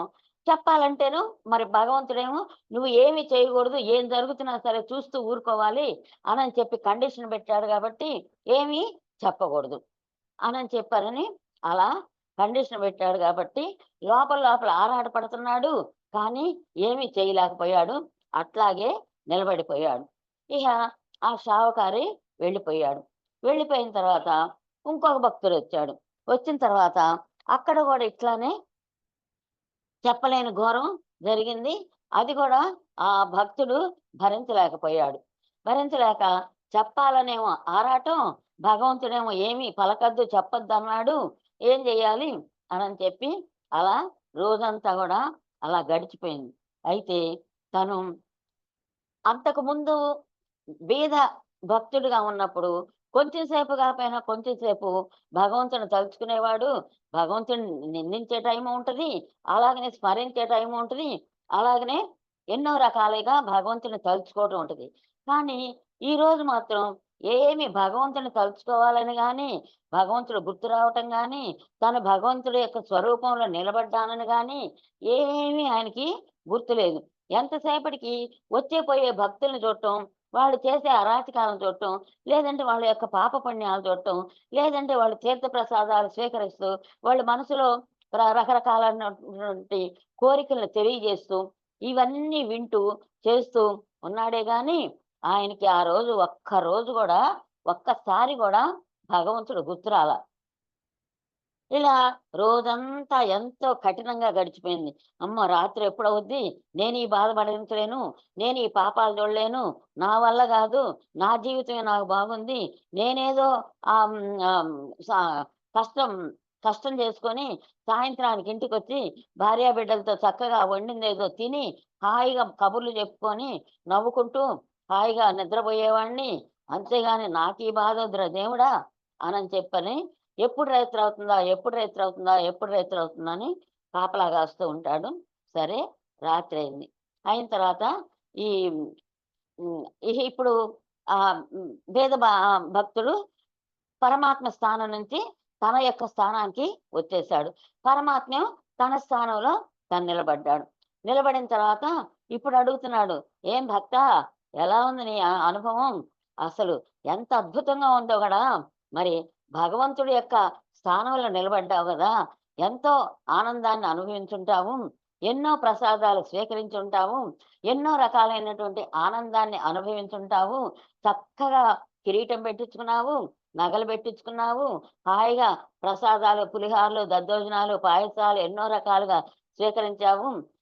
ఈ రోజు మొత్తం కూడా నువ్వు పూర్తిగా ఆనందంలో నిండిపోయి ఉంటావు కదా, ఇలాంటి ఆనందం మళ్ళీ మళ్ళీ కావాలని కోరుకుంటున్నావు కదా అని చెప్పి అడిగితే, మహానుభావ, నా వల్ల కాదు ఈ బాధలు పట్టం, నేనేదో చక్కగా కాయ కష్టం చేసుకొని రేత్రాళ్ళ కమ్మగా నిద్రపోతాను, అంతేగాని ఈ పాపాలు పుణ్యాలు ఈ అరాచకాలు నీ దగ్గరకు వచ్చి జనం చేసే అరాచకాలు, వాళ్ళు అక్రమంగా సంపాదించుకున్న డబ్బులన్నీ నీ హుండీలో వేయటం, నీ దొంగలు వచ్చేమో ఇవాళ నేను చేసే దొంగతనంలో నీకు భాగం ఇస్తాను, 5%, 10% ఇస్తానని వాళ్ళు మొక్కులు మొక్కోవటం, ఈ అన్యాయాలు ఈ అరాచకాలు నేను చూడలేకపోయాను, నువ్వేమో నన్ను కదలొద్దని చెప్పావు, నన్నేమో మాట్లాడొద్దని చెప్పావు, నేనేమో దీన్ని లోపల పెట్టుకొని భరించలేకపోయాను, నా వల్ల కాదు, నీ స్థానంలో నువ్వుండు, నా స్థానంలో నేనుంటాను, నువ్వు నిజంగా ఎంతటి సహనశీలుడువో, ఎంతటి సమత్వం కలిగిన వాడు, ఎంతటి అన్ని కూడా సాక్షిగా చూస్తూ ఉంటావో ఇవాళ నాకు అనుభవపూర్వకంగా అర్థమైంది అని చెప్పి అంటాడు. అంటే మనం ఏమనుకుంటామంటే భగవంతుడు కూడా ఆయన ఏం చేయడు, అన్ని చూస్తూ ఉంటాడు, ఆయనకేమో మహానుభావుడు, ఆయనకేమన్నా కష్టమా సుఖమా ఏముంది అనని మనం అనుకుంటాం. కానీ భగవంతుడు సమస్తాన్ని కూడా చూస్తూనే ఉంటాడు. కానీ చూస్తూ ఉన్నప్పుడు కూడా ఆయనలో ఎలాంటి చలనం కానీ మనసు స్పందించడం కానీ ఉండదు. అది పరమాత్మ యొక్క స్థితి. ఈ పరమాత్మ యొక్క స్థితిలో సామాన్య భక్తుడు ఉన్నాడు కాబట్టి ఆయన అంతగా చలించిపోయాడు. కానీ భగవంతుడు ప్రతిరోజు గుళ్ళో విగ్రహంగా ఉన్నప్పటికి కూడా ఆయన దేనికి చెలించడు. ఎన్ని అరాచకాలు జరుగుతున్నప్పటికి కూడా ఎవరి పాపం లిస్టులో వాళ్ళకి పాపం పడుతుంది, ఎవరి పుణ్యం లిస్టులో వాళ్ళకు పుణ్యం పడుతుంది. నువ్వు భక్తితో ఏమీ తీసుకెళ్లకుండా ఒక్క నమస్కారం చేసుకున్నా కూడా భగవంతుడు నీకు ఎంతో ఇష్టడవుతాడు, నువ్వు భగవంతుడికి ఇష్టడవుతావు. అందుకే భగవానుడు కూడా పత్రం పుష్పం ఫలం తోయం, నువ్వు భక్తితో ఏది సమర్పించినా నేను స్వీకరిస్తాను అని మనకి భగవద్గీతలో తెలియజేయటం జరిగింది. ఎప్పుడు కూడా ఎవరి పని వాళ్ళు చెయ్యాలే కానీ వాళ్ళ పని బాగుందని వాళ్ళ పని ఎత్తునేసుకొని ఇబ్బందులు పడకూడదు. అలాగనే మనం కూడా ఏం చేస్తున్నామంటే పరమాత్మ స్వరూపమైనటువంటి మనము ఈ జీవభావాన్ని నెత్తినేసుకొని మనది కాని స్థానంలో మనం నిలబడి అనేక రకాలైనటువంటి బాధల్ని మనం అనుభవిస్తున్నాం. మన స్థానం ఇది కాదు. మరి శ్రీకృష్ణ పరమాత్మ అంతటి వాడే ఎక్కడి నుంచి వచ్చాడో అక్కడికి వెళ్ళిపోయాడు. బలరాముడు ఆదిశేషుడి యొక్క అవతారం, ఆయన సముద్రంలో నుంచి వచ్చాడు, సముద్రంలోనికి వెళ్ళిపోయాడు. అలాగనే అగ్నిదేవుడు ఇచ్చినటువంటి రథాలు కానీ గుర్రాలు కానీ ఎక్కడి నుంచి వచ్చినాయో అక్కడికి వెళ్ళిపోయినాయి. అలాగనే భగవంతుడు ఇప్పటి వరకు తన చేతిలో ఉన్నటువంటి సుదర్శన చక్రం ఎక్కడి నుంచి వచ్చిందో అక్కడికి వెళ్ళిపోయింది. అంటే దీని ద్వారా మనకి భగవానుడు ఏం తెలియజేస్తున్నాడంటే, ఎప్పుడైనా సరే, ఏ జీవుడైనా సరే ఎక్కడి నుంచి బయలుదేరి వచ్చాడో అక్కడికి వెళ్ళాల్సిందే. అది ఎక్కడెక్కడ ఈ భూలోకంలో ఎక్కడెక్కడ తిరిగినా, ఏమి చేసినా, ఎన్ని పనులు చేసినా, ఏ కర్మలు చేసినా, ఎన్ని పాపాలు చేసినా, ఎన్ని పుణ్యాలు చేసినా, ఎన్ని కష్టాలు అనుభవించినా, ఎన్ని నష్టాలు అనుభవించినా, ఎన్ని సుఖాలు అనుభవించినా, చివరికి నువ్వు చేరాల్సింది నీ స్వస్థానానికి అనే విషయాన్ని మనకి పరమాత్మ కళ్ళకి కట్టినట్లుగా మనకి భాగవతం ద్వారా, భారతం ద్వారా మనకి తెలియజేస్తూ ఉన్నారు. కాబట్టి మనం ఎక్కడి నుంచి బయలుదేరి వచ్చాము అనేది మనకి ఇంతకు ముందు తెలియకపోవచ్చు. కానీ ఇప్పుడు ఈ జ్ఞానం తెలుసుకుంటున్న తర్వాత మనం పరమాత్మ దగ్గర నుంచి బయలుదేరి వచ్చాం కాబట్టి మళ్ళీ మనం పరమాత్మ దగ్గరికే చేరాలి.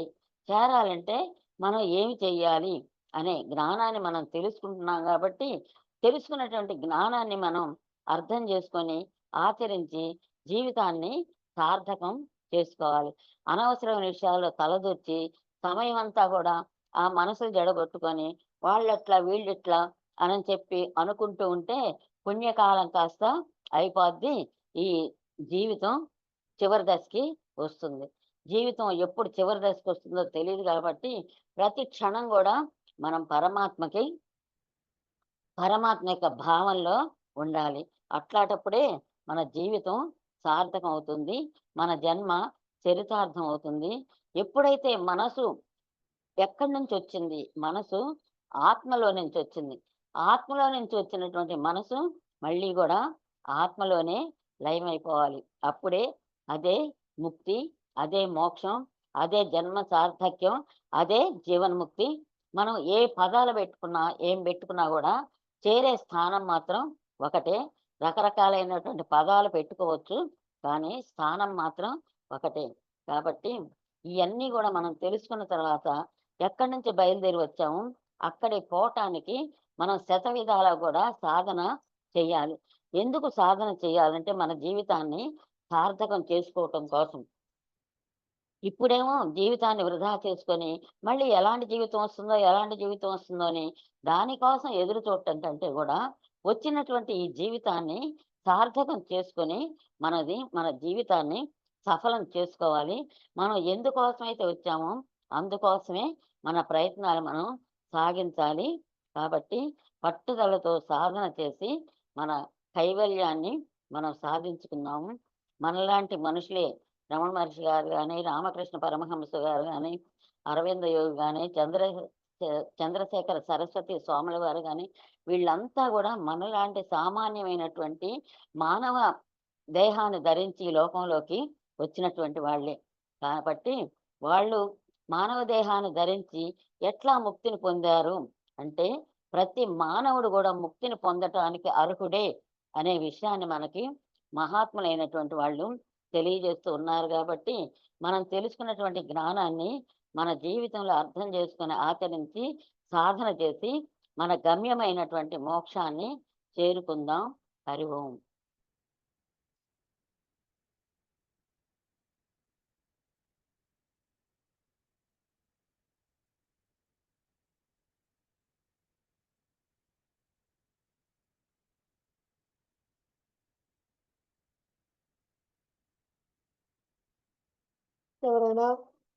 ఎవరైనా మాట్లాడాలనుకుంటే మాట్లాడవచ్చు.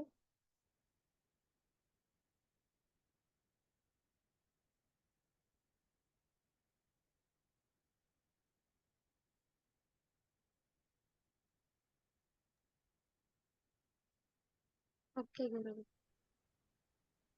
ఓం సర్వే భవంతు సుఖినః, సర్వే సంతు నిరామయాః, సర్వే భద్రాణి పశ్యంతు, మా కశ్చిద్ దుఃఖభాగ్ భవేత్. ఓం శాంతి శాంతి శాంతి. హరి ఓం. శ్రీ గురుభ్యో నమః. హరి ఓం.